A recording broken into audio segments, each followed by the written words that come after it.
நமஸ்காரம். மீனாட்சிதாசன் பேசுகிறேன்.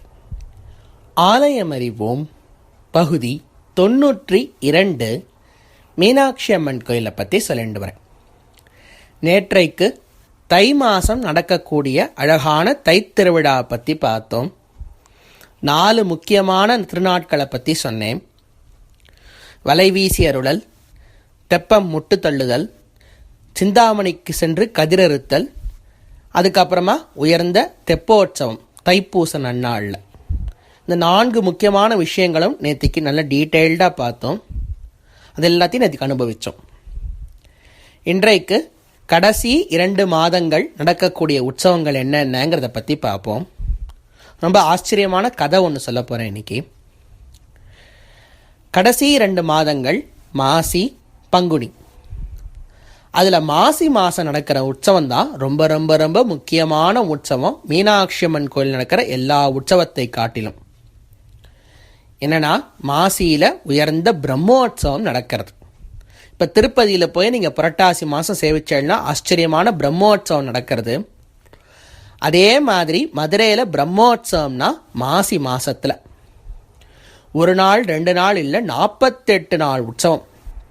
6 நாள் பிள்ளையார், 6 நாள் முருகன், 3 நாள் முதல் மூவர், 6 நாள் சந்திரசேகரர், 12 நாள் மீனாட்சி சுந்தரேஸ்வரால், அதுக்கப்புறம் மௌன உற்சவம், அதுக்கப்புறம் சண்டிகேஸ்வர உற்சவம்லாம் சேர்த்தேன்னா 48 நாள் நடக்கக்கூடிய பெரிய உற்சவம் பிரம்மோற்சவம் இந்த மாசி மாசத்துலாம் நடக்கிறது. இல்லையே சுவாமி, நாங்கள் சித்திரையில் உற்சவம் பார்த்துருக்கோமே, அதுதான பிரம்மோற்சவம்னா அது பிரம்மோற்சவம் கிடையாது. சித்திரை திருவிழா ஒரு சாதாரண உற்சவம், அது பிரம்மோற்சவம் கிடையாது. அந்த கல்யாண பத்திரிக்கை, அந்த சித்திரை திருவிழாவோட பத்திரிக்கையெல்லாம் எடுத்து பார்த்தா கூட சித்திரை திருவிழா, சித்திரை உற்சவம், சைத்ரோற்சவம் அப்படின்னு தான் போட்டிருக்குமே தவிர பிரம்மோற்சவம்னு போட்டிருக்காரு. ஏன்னா மாசி மாசத்துல தான் மீனாட்சி அம்மன் கோவிலில் பெரிய பிரம்மோற்சவம் நடக்கிறது. சித்திரையில் எப்படி வாகன சேவைகள் அனைத்தும் இருக்கோ அதே மாதிரி மாசியிலையும் அதே ஆர்டரில் அத்தனை வாகன சேவைகளும் உண்டு. இதில் இன்னொரு முக்கியமான விஷயம் என்னன்னா, 2 கொடியேற்றம் மாசியில்.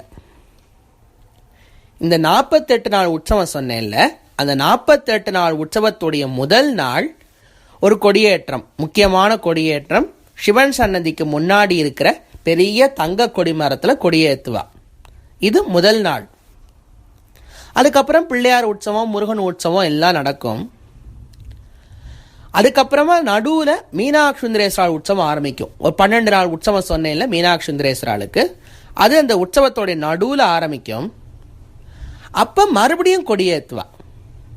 இது எங்கன்னா, சிவன் சன்னதியை சுற்றி 8 துவஜஸ்தம்பங்கள் இருக்கு, 8 கொடிமரங்கள், அஷ்டதிக் துவஜஸ்தம்பங்கள்னு பேருது.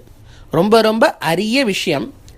ரொம்ப சில கோவில்களில் மட்டும்தான் காணப்படுறது இந்த 8 கொடிமரங்கள். திருவானைக்கால இருக்கு, அதே மாதிரி இன்னும் சில கோவில்கள்லாம் இருக்கு. ரொம்ப விசேஷமா இருக்கும். இதெல்லாம் ரொம்ப ரேர். அந்த 8 கொடிமரங்கள்லையுமே கொடியேற்றுறது இந்த மாசி உற்சவத்தின் போது. அத்தனை சிறப்புகள் இந்த மாசி உற்சவத்துக்கு உண்டு. இதே மாதிரி ஆவணி உற்சவத்திலையும் இந்த 8 கொடிமரங்களுக்கும் கொடியேற்றுவா. ஆனால் ரொம்ப சிறப்பாக கொண்டாடுறது மாசி உற்சவம் தான். பெரிய உற்சவம். ஏனோ இது ரொம்ப பிரபலமாகலை. மாசி மகத்தன்னைக்கு தீர்த்தவாரி வேற. எல்லா சிவன் கோவில்கள்லையும் பார்த்தேன்னா மாசி மகம் தீர்த்தவாரி உற்சவம் ரொம்ப விசேஷம். மகாமகம் கூட மாசி மகத்தன்னைக்கு தான் நடக்கும் கும்பகோணத்தில். அப்படிப்பட்ட மாசி மகத்தன்னைக்கு தான் மீனாட்சி சுந்தரேஸ்வரால் தீர்த்தவாரி கண்டல்றா. அந்த தீர்த்தவாரியை பற்றி நான் ஆல்ரெடி சொல்லியிருக்கேன். அஸ்திர தேவரை தண்ணீருக்குள் முக்கி எடுத்து குளத்தையோ இல்லைன்னா ஒரு நதியிலையோ முக்கி எடுப்பா. அதுக்கு அபர்த ஸ்நானம்னு பேர். ரொம்ப விசேஷம் அந்த தீர்த்தவாரி தான். எல்லா உற்சவத்திலையும் முக்கியமான விஷயம் தீர்த்தவாரி தான். அந்த தீர்த்தவாரி மாசி மகத்தன்னைக்கு நடக்கும். அப்புறம் மேலே மௌன உற்சவம், சண்டிகேஸ்வர உற்சவம்லாம் நடக்கும். கடைசியில் கொடி இறக்கி கணக்கு வாசிக்கிறவா அந்த வழக்கம்லாம் இருக்கு. இதுதான் ஆச்சரியமான மாசி மண்டல உற்சவம். 48 நாள் ஒரு மண்டலம்ங்கிறதுனால மண்டல உற்சவம்னே பேர். அதுக்கு பிரம்மோற்சவம். இது முடிஞ்சு கடைசி மாதம் பங்குனி மாதம். சித்திரையிலேருந்து மாசி வரைக்கும் கண்டினியூஸ் உற்சவம் மீனாட்சி அம்மன் கோவிலில். சித்திரை திருவிழாலேருந்து ஆரம்பித்து மாசி மண்டல பிரம்மோற்சவம் வரைக்கும் இந்த சித்திரை திருவிழா, வசந்தோற்சவம், ஊஞ்சல் உற்சவம், அதே மாதிரி ஆவணி மூல உற்சவம், எண்ணெய் காப்பு உற்சவம், கோலாட்ட உற்சவம், கார்த்திகை உற்சவம், மார்கழி உற்சவம், வரிசையாக உற்சவங்கள்.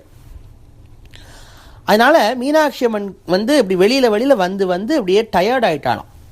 எத்தனை தரம் திருவீதி புறப்பாடு, எத்தனை தரம் கோவில் விட்டு வெளியில் போயிட்டு வருது, எத்தனை பேரை கடாட்சிக்கிறது, அப்படியே ரொம்ப அவளுக்கெல்லாம் டயர்ட் ஆகிடுதான்.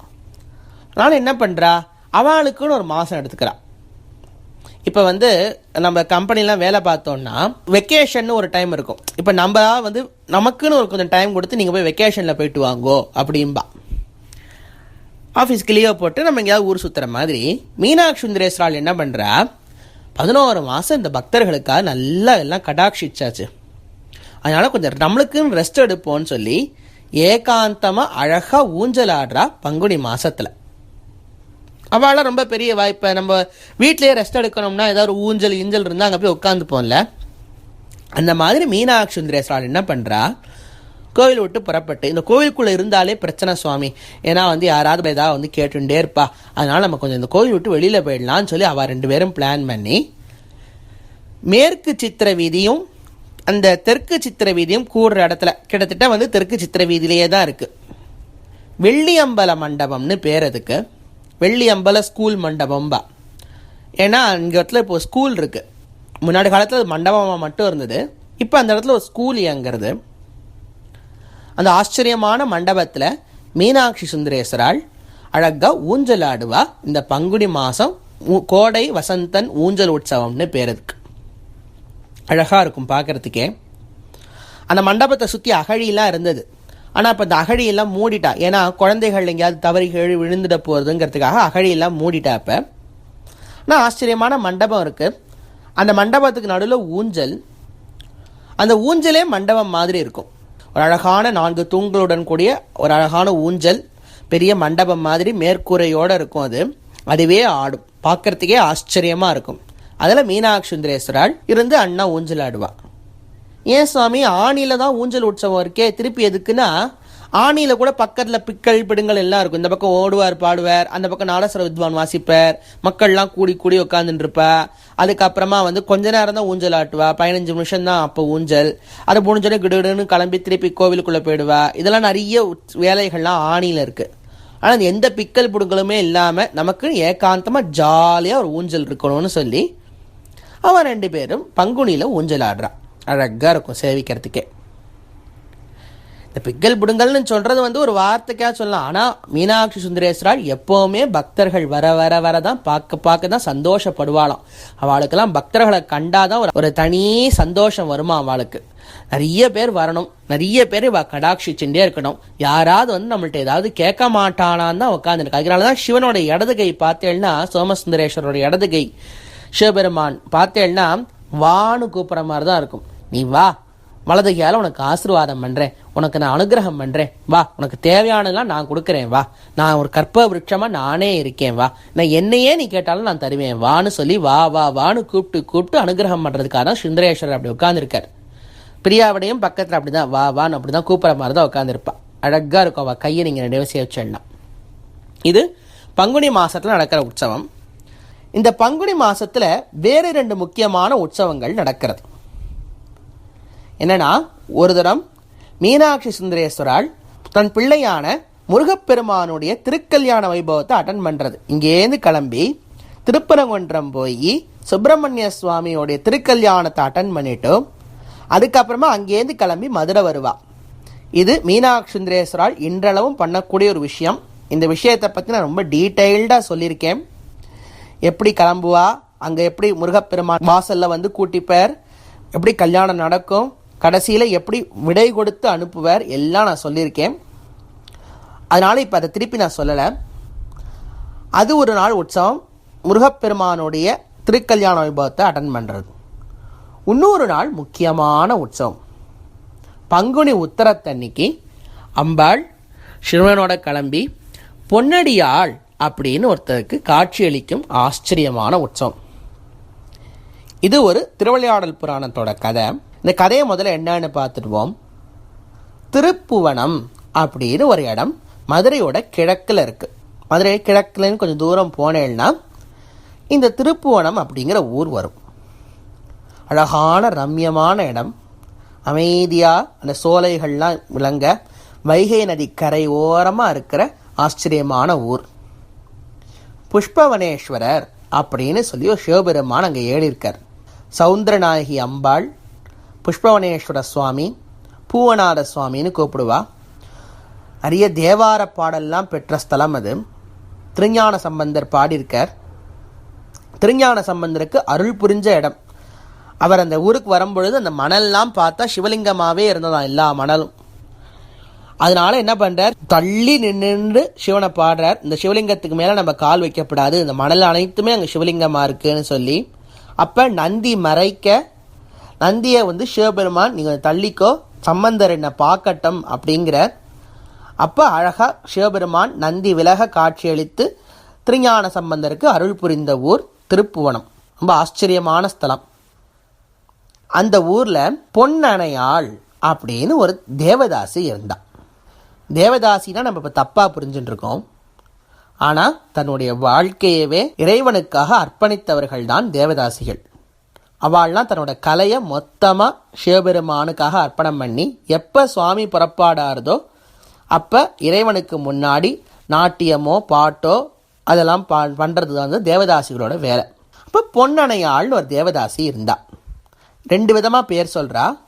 பொன் அணியாள்னு சில பேர் சொல்கிறா, சில பேர் பொன் அணையாள்னு சொல்கிறா. ஏன் பொன் அணியாள் அப்படிங்கிறதுக்கு பெயர் காரணம் ஒன்று இருக்குது. என்னன்னா, தான் எந்த விதமான தங்க நகைகளும் அணிந்து கொள்ள மாட்டான். பொன் அப்படின்னா தங்கம், அணியாள் அப்படின்னா போட்டுக்க மாட்டாளாம். ஏன் போட்டுக்க மாட்டா அப்படின்னா அவளுக்கு ஒரு ஆசை. இந்த திருப்புவனத்தில் இருக்க பூவநாத சுவாமி புஷ்பவனேஸ்வரருடைய உற்சவ திருமேனியை நம்ம பண்ணணும். அந்த கோவிலில் ஏனோ ரொம்ப நாளாக உற்சவ திருமேனி இல்லாமல் இருந்திருக்கலாம். அதனால் உற்சவ திருமேனிகளை பண்ணணும். ஆனால் அதை தங்கத்தால் பண்ணணும்னு அவளுக்கு ஆசை. ஃபுல்லாக அப்படியே சொக்க தங்கத்தால் அழகாக உற்சவ திருமேனிகள் பண்ணணும்னு ஆசை.